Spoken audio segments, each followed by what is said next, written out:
Bonjour les amis, merci d'être présents pour ce rendez-vous hebdomadaire. Je suis ravi de partager une nouvelle vidéo avec vous.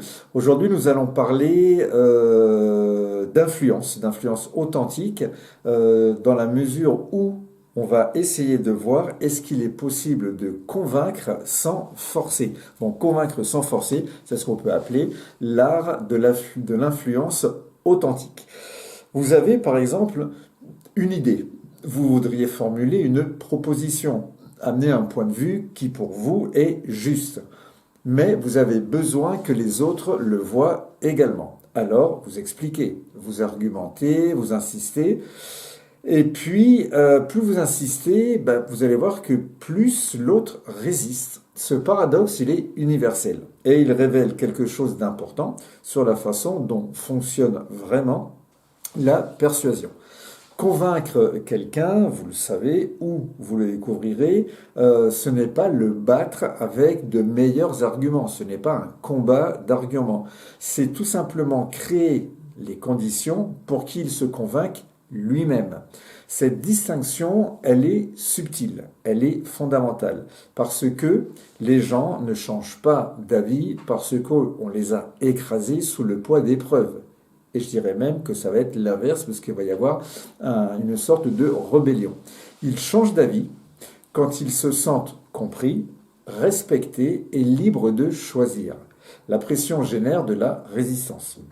Donc l'espace, lui, il génère de la réflexion. Qu'est-ce qui va faire qu'une influence est authentique?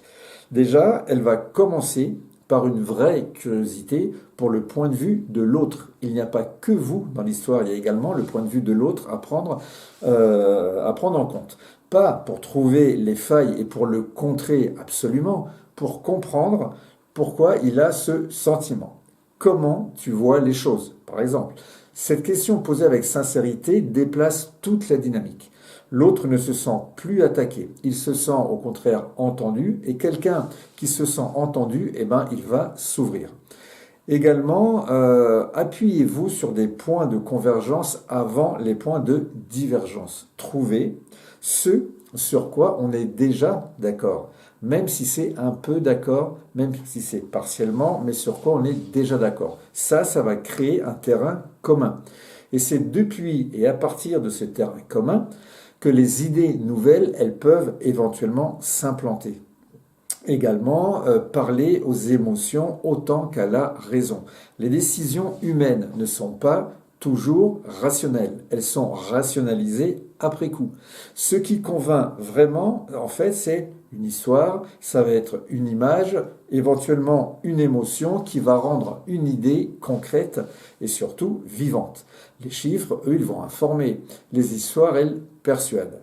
Et aussi, laisser à l'autre la liberté de ne pas être convaincu. C'est une liberté fondamentale.